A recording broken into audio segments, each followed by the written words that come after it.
What has happened over the last 130 years in respect of the interview? Interview के बारे में पिछले 130 सालों से क्या हो चुका है? Over the last 130 years, the interview has become 130 सालों से इंटरव्यू बन चुका है अ कॉमन प्लेस, एक आम चीज ऑफ जर्नलिज्म, पत्रकारिता की। ऑलमोस्ट एवरीबडी, लगभग हर कोई, will have read an interview पढ़ चुका होगा एट सम पॉइंट, कहीं ना कहीं, इन देयर लाइव्स, उनकी जिंदगी में। सेवरल थाउजेंड सेलिब्रिटी, कई हजार प्रसिद्ध व्यक्ति, हैव बीन इंटरव्यूड, इंटरव्यू दे चुके हैं ओवर द ईयर्स, इन सालों के दौरान। What are some of the positive view on interview? Interview के कुछ पॉजिटिव, कुछ सकारात्मक पहलू कौन से हैं? Interviews are set to be the highest source of truth. Interview को कहा गया है सच का सबसे ऊंचा स्रोत।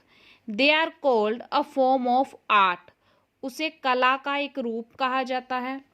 They are supremely useful medium of communication, वे है कम्युनिकेशन का सबसे अत्यंत लाभदायक माध्यम। They leave on our minds, ये हमारे दिमाग पर छोड़ता है द मोस्ट विविड इम्प्रेशन, सबसे ज़्यादा स्पष्ट प्रभाव ऑफ आवर कंटेम्परेरीज, हमारे कंटेम्परेरीज का, हमारे समय के प्रसिद्ध व्यक्तियों का। Why do most celebrity writers despise being interviewed?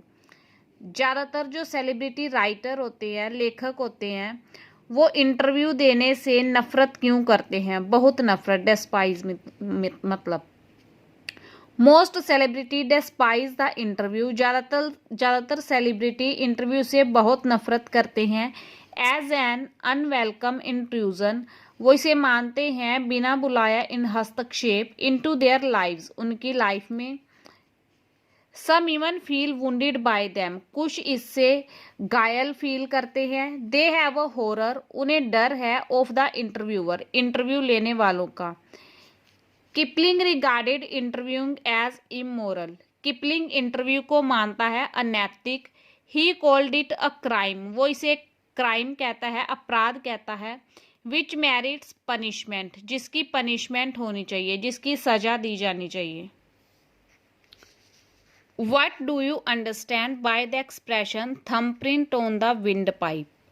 इस एक्सप्रेशन से आप क्या समझते हैं? Thumbprint on the wind pipe, wind pipe में हमारी सांस वाली नली के ऊपर थंबप्रिंट, अंगूठे के निशान। Thumbprint on the windpipe means giving someone a feeling of suffocation and deep pain. इसका मतलब है किसी को फीलिंग देना सफोकेशन की, सफोकेशन यानी कि घुटन की, एंड डीप पेन, और गहरे दर्द की। हु, कौन, इन टूडेज वर्ल्ड, आज की दुनिया में, is our chief source of information about personalities, हमारा सबसे बड़ा स्रोत है सूचना का पर्सनैलिटीज के बारे में, व्यक्तियों के बारे में। It is the interviewer, interview लेने वाले हैं। Who is our chief source, हमारा सबसे बड़े स्रोत हैं सूचना के, पर्सनैलिटीज के बारे में, व्यक्तियों के बारे में। The interviewer bring us most vivid impression, जो इंटरव्यू लेने वाले होते हैं वो हमारे पास लेके आते हैं सबसे ज़्यादा स्पष्ट इम्प्रेशन, प्रभाव ऑफ आवर कंटेम्परेरीज, हमारे टाइम के व्यक्तियों का। How does Umberto Eco compare himself as an academic and as a novelist?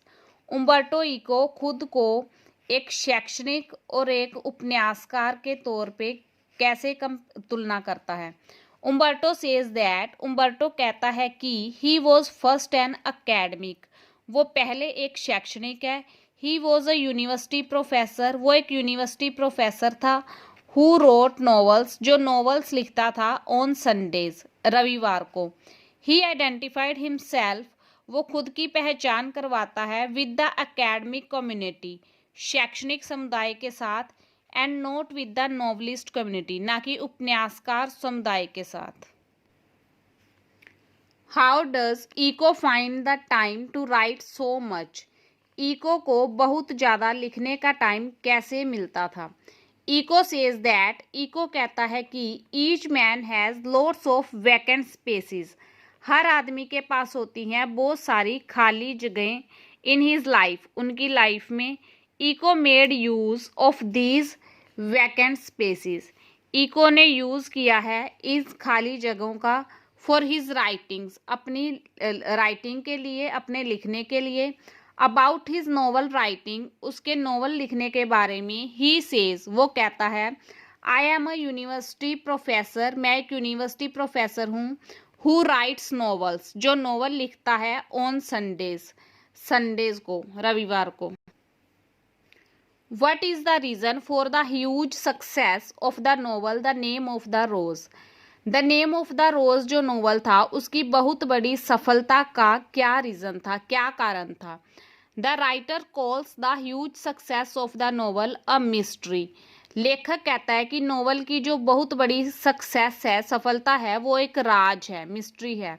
However, फिर भी द नोवेल became पॉपुलर, जो नोवेल है वो लोकप्रिय हो गया, बिकॉज, क्योंकि it gave the reader a deep and interesting reading, यह पढ़ने वाले को देता है गहरी और interesting reading. It was a detective story, यह एक जासूसी कहानी है। इंटरवूवन विद, जो गुथी हुई है metaphysics, ethics and medieval history, metaphysics रहस्यवाद, धर्मशास्त्र और मेडिवल हिस्ट्री, मध्यकालीन इतिहास के साथ। इट्स सेलिंग, इसकी बिक्री अबाउट 10 to 15 मिलियन कॉपीज, लगभग 10 से 15 मिलियन कॉपीज की। Was not just an accident, कोई संयोग नहीं था। What did the publisher think of the name of the Rose? The name of the Rose novel की जो पब्लिशर थी वो क्या सोचती थी? The publisher was an American lady, जो पब्लिशर थी वो अमेरिका की एक औरत थी। शी सेड दैट, वो कहती थी कि शी लव्ड इकोज नोवेल, कि उसे इको के नोवेल बहुत पसंद है। But she did not expect, लेकिन उसने उम्मीद नहीं की थी, इट, इससे, to sell more than 3000 copies, किसकी 3000 से ज़्यादा कॉपियाँ बिकेंगी। हाउएवर, फिर भी इन द एंड, अंत में 2 or 3 million copies were sold, 2-3 million copies बिक गई इन द यूएसए में। What did Umberto Eco do after dinner? Umberto Eco ने डिनर के बाद क्या किया? He watched television at 9 PM after dinner, उसने 9 बजे के बाद, डिनर के बाद टेलीविज़न देखा, डिनर के बाद 9 बजे। He would like to see इधर मियामी वाइस और एमरजेंसी रूम, वो मियामी वाइस या एमरजेंसी रूम देखना पसंद करता था। मियामी वाइस और एमरजेंसी रूम दोनों शो हैं। What is the name of the rose about? जो नोवेल था the name of the rose, वो किसके बारे में है? The novel the name of the rose is a very serious novel, बहुत ही सीरियस नोवेल है। It has deep, varied and thought provoking material, इसमें बहुत ही गहरा, अलग अलग तरह का और सोच को जगाने वाला मटेरियल है। It has a detective yarn at one level, एक स्तर पे इसमें जासूसी धागा है। But it also delves into metaphysics, theology and medieval history, लेकिन ये ऑल्सो डेल्व्स, खोज करता है, इनटू, किसमें? रहस्यवाद में, धर्मशास्त्र में और मध्यकालीन इतिहास में भी। What did Lewis Carroll have a horror of? Lewis Carroll को किस चीज़ का डर था? Lewis Carroll had a horror of the interviewer, Lewis Carroll को इंटरव्यू लेने वालों का डर था। ही नेवर कंसेंटेड, वो कभी सहमत नहीं हुए, टू बी इंटरव्यूड, इंटरव्यू देने के लिए। It would appear very horrible, ये बहुत भयानक लगता, टू हिम, उन्हें, दैट, कि he was given great importance, कि उन्हें बहुत ज़्यादा इम्पोर्टेंस दी जा रही है, महत्व दिया जा रहा है।